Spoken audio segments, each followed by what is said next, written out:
En fait, ce que je vous raconte n'a rien d'un quelconque nouveau complot. Et je précise encore que ce n'est pas non plus un exercice pour dénoncer la science, comme on le voit malheureusement si souvent ces derniers temps. Bien au contraire, la science fonctionne mal, mais ce serait bien pire sans elle. Alors, je veux mettre en lumière ici la complexité de notre travail et aussi faire percevoir le décalage qui existe entre les cliniciens d'une part qui utilisent la science et ceux d'autre part qui la produisent. Eh bien, ce ne sont pas les mêmes personnes, à de rares exceptions près. Et je vais vous montrer que c'est une situation problématique. Parce que, outre les divergences d'avis, notamment liées à la méconnaissance de la méthodologie de la part des cliniciens, ces deux parties n'ont pas les mêmes intérêts non plus. Et c'est problématique parce qu'il devrait y avoir une convergence au contraire d'intérêt pour celui du patient. Ben oui.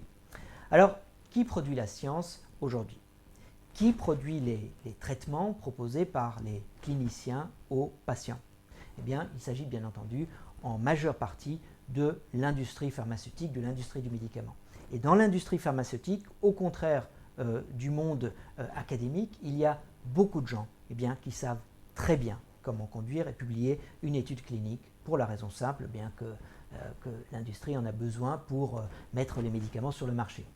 Alors parmi eux, il y a aussi des gens qui ont réussi le tour de force d'utiliser à leur profit les méthodes développées par les inventeurs de la médecine basée sur les preuves, qu'on appelle evidence-based medicine en anglais. Médecine que j'essaie de défendre dans cette série de vidéos et qui, comme l'a dit Ioannidis, a été prise en otage ces dernières années. Oserais-je même suggérer que les gens de l'industrie connaissent aussi l'ignorance relative de la méthodologie des cliniciens de base que nous sommes. Je me souviens d'une collègue qui soutenait que lorsqu'une étude montrait un P inférieur à 0,05, la démonstration d'efficacité avait été faite. On a vu que ce n'était qu'une estimation statistique et que le hasard pouvait y avoir sa part. Oserais-je aller jusqu'à dire que les gens de l'industrie pharmaceutique connaissent le mode de fonctionnement très confucéen du monde académique. Les ordres viennent d'en haut et le respect d'en bas. Parce que dans ce cas, évidemment, non seulement il existe une asymétrie d'information, mais il existe aussi une asymétrie de pouvoir entre ceux qui utilisent la science et ceux qui la produisent. Est-ce que cette situation existe alors au bénéfice du patient?